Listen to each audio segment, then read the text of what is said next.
Thank you everyone for waiting. It's 11:05, and I'll quickly do the introduction to today's webinar. Thank you all for joining this very interesting and I'll say topical issue globally. Over the past few, over the past year or more, there's been conversation around Libor, the integrity of the figure of the data from Libor, and the value in which the true accuracy of the value in which it gives for a lot of instruments that are priced on the back of it. Libor is actually considered the most used interest rate reference point in the world, estimated to actually handle millions of contracts globally worth over $200 trillion around the products on bonds, derivatives, loans, trades globally. So some refer to it as the most important number in the financial industry. So with the focus now to transition from it based on we all know about the issues or the conversations that's happened with the crisis of 2008, 2009, and the question mark that's been put on Libor and the carefulness of most financial organizations providing Libor going forward, just to make sure they protect their own integrity and integrity of the transactions they get into. The global financial industry has seen a need for there to be a transition. And so because Nigeria is part of a global environment and we have financial products as well priced in with Libor reference in our market, it's important that this webinar, as we all listen to, we want to hear, we thought as a society that Refinitiv, who is a house or an organization known to be a repository for data and information on financial markets, will be in the best position to actually have this conversation with us as a society. So on behalf of my colleagues in the society, I'd want to introduce the two speakers for today. Marc, Marc, you probably permit me, Kamugiza, and Ryan Nadland, both from Refinitiv, who will be taking us through the topic today. Marc actually handles financial markets, including financial technology, brokerage, and treasury sales experience over the years. He started his career with the City of London in RBS group, and moved on to Citibank, Barclays, Bloomberg over the years. Now he works within the, he has extensive knowledge in the space of advising us on what's going on in the Refinitiv space. And Ryan, on the other side, has over 20 years work experience, having worked with Merrill Lynch, American Express, and now works with Refinitiv, who was Reuters before. He also has expertise in pricing and reference data services provided by Refinitiv. So I'd want to welcome Marc and Ryan to take on the conversation from here. And as we progress, we'll let our members ask their questions as we go on. Thank you very much for joining the call today. And over to you, Marc and Ryan. Great. Thank you very much for the kind introduction. As stated previously, my name is Marc Kamugisha. I cover pricing and reference data for Refinitiv in Sub-Saharan Africa. I'll give you a very brief overview regarding Refinitiv. I'm just going to share my screen. And please confirm if you're able to see the screen. Yes, we can see your screen. You can see your screen. Perfect. Perfect. Essentially, Refinitiv is an integral part of financial markets as a data and platform provider. You'll be familiar with our products, the Reuters Icon, Refinitiv Icon, Refinitiv Workspace, and FXT, the dealing platform. In addition to that, we're an incredible provider of data across the real-time and static data universes, covering a wide range of assets. Now, as a firm, we're an integral part of markets, as I said, and this is due to our position, our stability, our technology, our support, and a partnership approach that we take to all the things we do, in particular with our clients, and how we work with them to find the optimal solution for them. The firm has a very long history, dating back to 1850, and through the years, you can see the transitions that have taken place. And today we are an integral part of the London Stock Exchange Group. This transaction closed earlier this year. Prior to that, Refinitiv had been spun out of the Thomson Reuters business after an acquisition by the Blackstone private equity group. And hence the branding to Refinitiv, although many people are very familiar with the old Reuters or Thomson Reuters brand. As I said, we're an integral part of markets and the financial community, trusted by well over 400,000 professionals, 40,000 firms, and presence in 191 countries, I believe, covering both the buy side, the sell side, fintech, wealth, advisory, and obviously compliance. We have an incredible set of content covering transactions, covering deal data, covering risk, both financial and non-financial risks.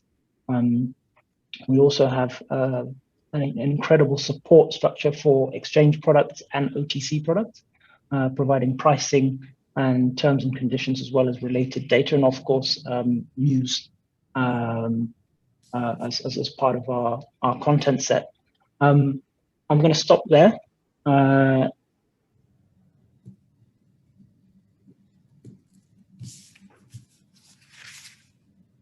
And that's just to give you an overview of Refinitiv as a firm and where we sit today and what we're capable of. So please take it away, Ryan. Great. Thanks for that overview of the company. I was just looking at the one of the slides of the DNA, and I joined just shortly after the start of line 2. So there's been a lot of stuff that's happened since 2001. Although I joined in 04, I can see there's been a lot that's happened.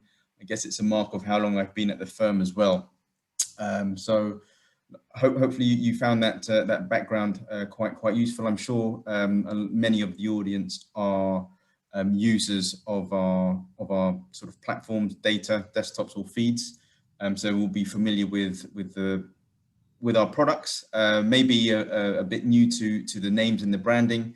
Over the years, we've become, from when I joined as a Reuters firm, Thomson Reuters, and now Refinitiv, as Marc sort of highlighted in his sort of intro there. So you'll all be familiar with what we're able to provide and how we're able to help clients in the industry on a number of different aspects, departments in their sort of day-to-days. So what I'm going to do now, I'm just going to share my screen now. It's my turn to share my screen.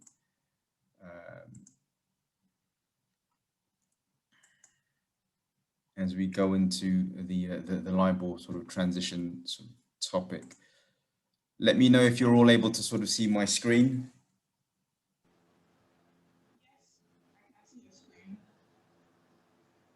And whether you can hear me as well. Yeah, we can. Okay, great. Thank you. Thanks for that confirmation. Okay, so today we are going to talk about Libor transition and the Ibor reform. It's been an ongoing topic for a while. I remember when I was based in our London office, speaking to clients initially about the adoption of the ICE Libor rates. Prior to that, I think it was BBVA with the calculating agent. And then there was a shift when ICE sort of onboarded them and became the calculating agent for the Libor rates. And then shortly after they took ownership of that, there was this discussion of SOFR being a new rate that the market was going to adopt. So you know, when I'd see clients, you know, I'd try and talk to them about SOFR and whether they were going to be prepared for it, and there wasn't much intake with regards to it. You know, it was something on the back burner, something in the back of their minds, and now you fast forward maybe 4.5, 5 years later, you've literally it's gained a lot of momentum. The market is aware of what needs to be done, given that the deadlines are fast approaching. And I think, you know, the previous years of just keeping it on the back burner are sort of coming to light, and everyone is in this sort of situation of being able to sort of address the new alternate rates. And understand their own sort of book, and then understand what the impact is to them and for them. So if I sort of share the agenda for today, give a bit of a brief outline as to the background, the characteristics of the old and the new, the impact as we sort of mentioned. And then I think the key things here for the audience as well is to, I guess you can sort of draw parallels with this in your own roles, to understand what the market is doing today, and what Refinitiv have seen in terms of adoption, because these are two different sort of pieces of the puzzle. Because we're ready, we're always ready to provide the content as that is our business, but you know, there are a number of clients who are at different stages of this journey. And we've been able to sort of see the progress as it comes along. We'll touch upon the implications post transition, and then after that, as I think it aligns with the agenda, we'll have some questions and answers to run through at the end. So first slide that we've got here, I don't know whether this is going to be a new term. It's quite an apt sort of term, Liboration, in terms of the restrictions, the I guess somewhat antiquated rate that everyone is referring to. I think it was pointed out as there are a number of contracts pointing to it today in terms of derivatives, loans, bonds, and what have you. And sort of to sort of break away from there is going to be a key thing, a key challenge. And I think we've sort of seen the reason why the adoption hasn't been as forthcoming. There's no real compelling reason to move across, apart from the fact that the FCA are you know, basically said end of 2021 we're going to sort of switch it off, and we're going to and you're going to have to use the new alternate reference rates for your deals and transactions. So first onto the next slide, as you all know, a bit of background here as to what the Libor rate is. It's the interbank offered rate, and as mentioned, it's the rate that's referenced to in terms of a whole load of transactions on the day-to-day. In terms of transactions wise, I think the latest that I had, it was over 300 trillion worth of deals linked to the actual Libor rate. So there is a lot going on, and as everyone sort of recalls, in terms of 2008, you know, this sort of became sort of apparent. There's been a number of concerns over the past few years, and you can sort of see what it is. It's the 7 tenors, as you can sort of see, and it's basically based on the submission of rates from the panel banks, whereby in total, I recall it being, you know, the median of these panel banks, and an average would be taken of these, and that would be published for the day. So again, like I said, there's been a number of concerns in terms of these contributions. On the left-hand side, you can sort of see what the challenges were around the rigging. Another sort of thing there is where, you know, banks would sort of, like say, collude in terms of manipulating what the rate is, and we've seen that over the past few years, where it's hit the papers and everyone's been able to sort of see you know, or seen in the press traders who've sort of paid the penalty for agreeing it. And you know, it's one of those scenarios where everyone would sort of get together and have a rate that would be more favorable for themselves, for their own book of business. But it isn't just that either, because it was based on submissions. There was question marks around the liquidity as well of the underlying market linked to it for years. So if we sort of take an example, as you can see on the right hand side, you've got $350 trillion worth of contracts linked to it. However, for example, in terms of liquidity in these markets, the underlying market, it wasn't reflecting that. And another stat that I have is that the GBP 3-month literally only had around 187 million in deposits on the average day back in 2017. So you can sort of see there is a bit of a disconnect between the rates, and it's basically something that I guess its value had sort of degraded over the years, and people probably lost sight. So in real terms, I guess the move away from this rate is going to be beneficial.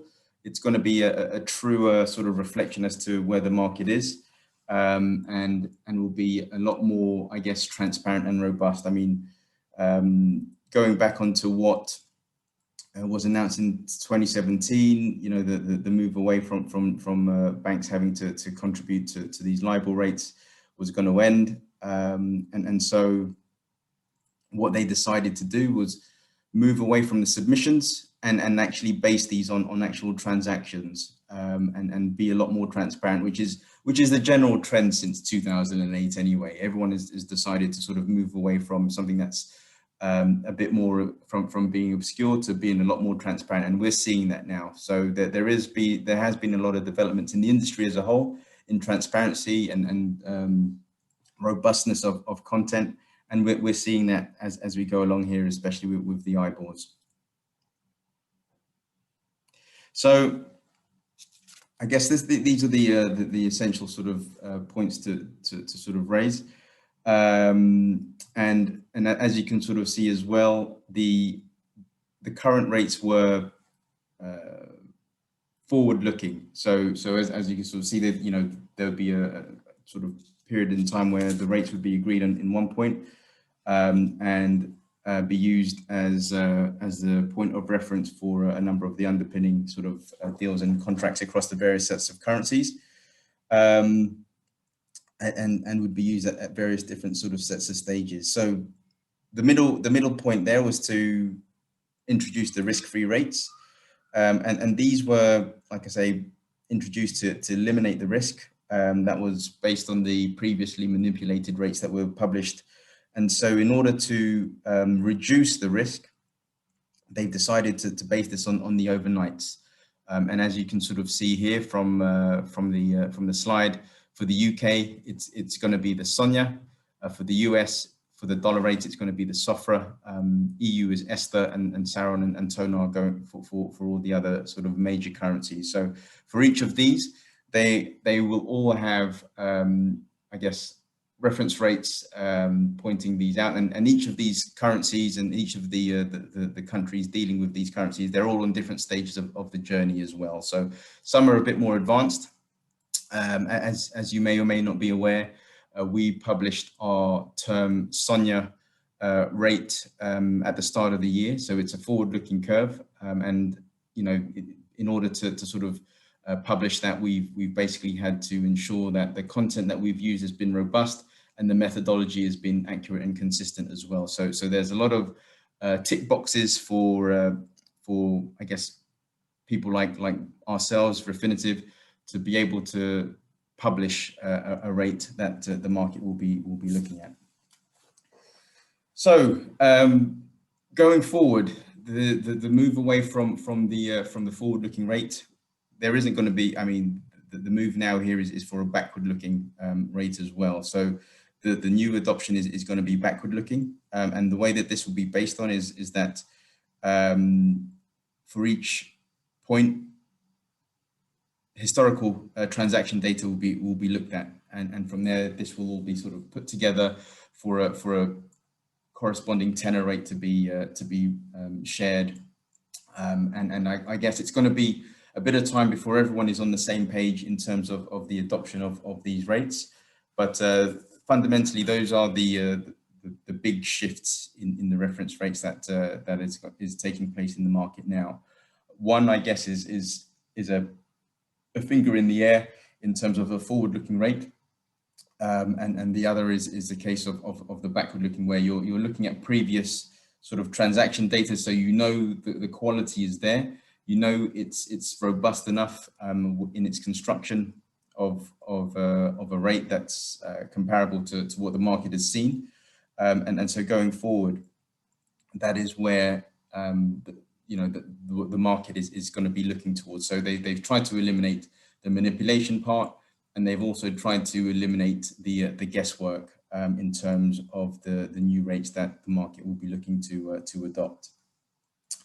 However, having said that, there are certain markets or industries, or markets even, where a forward-looking rate is required, and these include areas such as trade finance, loans, and also Islamic finance, whereby forward-looking rates are required, whereby at times of deals and transactions, the rates need to be agreed to at that point, so everyone knows what they're sort of getting.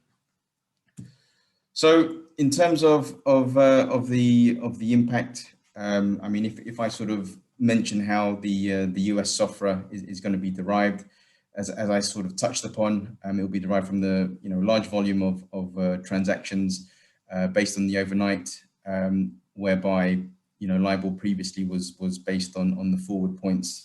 So going forward, this is where the new rates will be constructed, and for I guess interest rate products, this will be derived from the compounding overnight rate in arrears, and was previously used in the forward-looking sort of contracts. I guess just to reiterate, and in terms of conversations that I've sort of had, the key sort of thing here is for client adoption is to understand the methodology and to understand the data that's being used.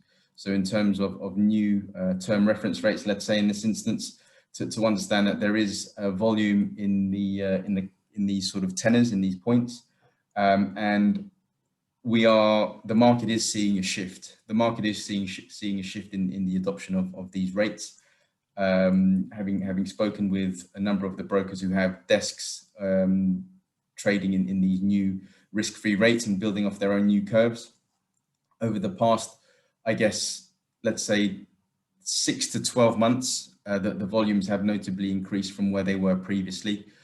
So the adoption is there, and I guess it's a sign of what the market is doing. It's leaning towards the adoption of the new rates, and what this also means is that there is a requirement for some movement now to take place. I think in the past, that there's been a bit of an inertia from a number of the institutions to move along, but now it's coming to the forefront. And typically with these regulatory changes, what tends to push that is moves in the deadlines. So in terms of, I guess, if you look at this slide here at the bottom, in terms of deadline dates and what have you, the original deadline was for all Libor rates to be sort of stopped at the end of 2021. However, decision was made to sort of delay this for some of the more, I guess, liquid USD Libor tenors. And as you can sort of see from this slide, it's been pushed out to the end of 2023. But by no means does this mean you can delay from that point of view. The adoption of the new rates needs to be factored in as soon as possible. The view is because everyone is sort of dealing in the new rates. Any bonds that are referenced against the old 3-month Libors is a thing of the past. Everyone is referencing now against the new rates. So the adoption is there, and I guess that there is a move now to, or a risk to be sort of left behind in terms of what's going to happen next. So as you can sort of see from this slide as well, there is a large number of content that needs to sort of shift. And as you can sort of see, everyone is moving over towards a new risk-free rate. You can see who it was, who's administrating these, and you can sort of see when the dates for these to cease is shared below, and quite clearly, I think because the exceptions of some of the, I guess, more underpinning tenors on the USD curve has been delayed, the rest of the world has shifted. The rest of the world is moving, and so, as I sort of reiterated, it's going to be more of a housekeeping exercise for existing institutions to either close out existing transactions and trades and agree with their counterparties on new rates to use, or to sort of see everything out to its maturity and you know, reference the alternates going forward. So in terms of insight and impact, as you can sort of see, there's a lot of content that is used. You've got the existing sort of Libor data sets where Libor data is being used and will need to be replaced with the RFR content. So these are the impact and the challenges that the clients are sort of having to face today. A lot of existing loan positions or deals and trades, you know, clients are having to sort of understand what their exposure is, and having to see what the new alternate sort of underlying reference is going to be post 2021. There's also you know, in terms of the floating rate notes, which I mentioned, the requirement to understand what the new rate is gonna be. Simply today, you'll probably sort of see a floating rate note that will refer to 3-month USD Libor. Going forward, this is probably going to have some contextual text, and this updates on terms and conditions to reflect, let's say, a risk-free rate plus a spread adjustment. So these are things that need to be adjusted, and so it can get fiddly. And I guess this contributes as to why there has been a bit of a delay in moving, because it is a lot of admin work for the banks, and these are, the next page is literally the various different types of alternates that need to be considered in the new, I'll call it the new model, but in the new world, these are all the different the different types of content that the old Libor will transist to. So everyone post, I guess, Jan 2022 up until, you know, when the USD liquid tenors are sort of converted across, you'll see a lot more of these sort of rates, referencing these rates instead of the old legacy Libor rates that we see today. So once the shift takes place, it will be very speedy and apparent, and everyone will adopt to these new data sets. So one of the data sets here is the fallback rates. Again, these are another set of rates that are available to clients to use in terms of alternatives for derivatives trades that they may have. And you can sort of see how these have been sort of aligned and provided going forward.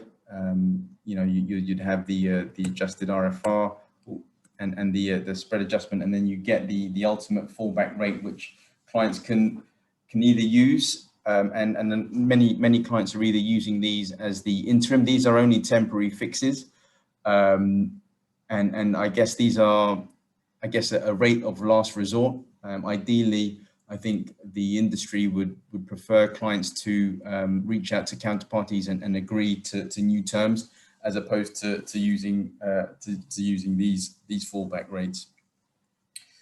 So I guess how are our clients sort of preparing? So this is, I guess, the clients today. This is the part that I sort of wanted to sort of share. And I guess a lot of this will resonate with many in the audience today. A number of clients that I've been speaking to are on various paths on this journey, some involving consultants, some already in there as well, and they're involving the consultants to look at existing contracts, to involving legal teams to understand what the impact is and what they need to communicate back to their own sort of clients. And that is from a legal aspect. Then you move over to the business and you know, advising them of the data that they need to sort of start looking at going forward post 21. And as you are all aware, that the amount of content that's being used for you know, risk, for pricing and building out curves is all paramount, and this needs to sort of take place as soon as possible, and I think we're seeing more and more, or having more and more conversations from that point, and overall it's to understand where the exposure is on these products, and you know, for a client who probably has a handful of deals, it's a lot more easier to manage. But for, I guess, some larger institutions, there is a lot of uncovering and unwinding to sort of see what they need to do to make sure they don't get caught out. So I guess touching on what Marc sort of provided at the beginning of the call in terms of what Refinitiv is and what we're able to provide, this is how I've just given a highlight of what we're able to provide and how we're helping clients today. Those familiar with Refinitiv and our desktop application, we have an Ibor app, a dedicated Ibor app, and this displays all the various content sets that we have available, I guess the legacy and the new risk-free rates for the various currencies. So that is all provided on the screens, and it acts as a good menu point, allowing clients to sort of see what curves are available in terms of broker curves as well, seeing who's in which market, and what everyone is pricing today, and the ability there is to sort of run comparisons on the different sort of tenor points as well. We've also got you know, it summarizes all the pages for the relevant rates. The fallback rates, there's a dedicated page there, so clients can sort of see what is available and what we're able to offer. We've also got our own SONIA rate as well, and as the other reference rates are published and shared, we'll be able to upload those as well. Just to touch on that, although we have published our own SONIA rate for the SOFR rate, we're expecting for calculating agents to be decided towards the end of Q2, and likewise for the ESTA rate, that is expected to be in H2 sometime. So there's a bit of a delay between the two, and again this sort of highlights the various complexities in the other sort of markets as well. So hence the delays on that front. So again, at a high level, what I wanted to sort of reiterate was the key content sets that we have, and we're able to sort of share. For clients who are already using the existing Libor rates, naturally you'll be looking for guidance on what content there is to use. And as you can sort of see here, we highlight that. I mean, this is our business in terms of providing you content that is easy to view and consume, and we collate that to remove the burden from having to do this yourselves. So in terms of the new fixings, we're able to deliver those. In terms of the various broker curves in the market as well, who've built out curves referencing the RFRs, again, that is something that we're able to sort of deliver to yourselves, as well as the key reference data, as I'd mentioned, for those looking at floating rate notes, capturing the updated terms and conditions so that you're able to understand and identify which new alternate rates are going to be of reference. And just to touch upon that as well, I know I'd mentioned the forward-looking curves going forward. That what we have noticed as well is because of the delay in the USD Libor shift as well. In industries where they were predominantly looking at forward-looking rates, some are actually now addressing the capability of looking at the backward-looking curves. So one of the notable aspects of that is regarding Islamic finance, whereby a forward rate needs to be agreed. So at the time of transaction, the borrowing and lending is agreed at that point, so everyone knows what they get at the end of the transaction. However, having said that, conversations are taking place between counterparties to agree on rates, even if they are using the backward-looking curves. So even though I guess predominantly in the past it's been a forward-looking rate, the adoption of a backward-looking curve is a shift in the market, and I think as time goes by, we'll see more, I guess, adjustments and perhaps more new conventions being built as the time sort of progresses, and as we sort of get closer and closer to finding I guess an accepted alternate when the door closes on the Libor. So I guess on that note, that is effectively what I wanted to cover. Hopefully I'll go back to the actual agenda. Hopefully it's sort of given you some sort of insight, and you can draw this into your own sort of day roles as well, characteristics of the old and what is coming in the new, and its impact. And I guess more predominantly now as well is what the market is seeing, what the market is doing, and where I'm sure everyone can draw some sort of parallels on where they are in their own sort of journey here on their day-to-day roles. But it's going to be I guess a bit more adventurous as we get closer and closer. It's not something to sort of delay any further.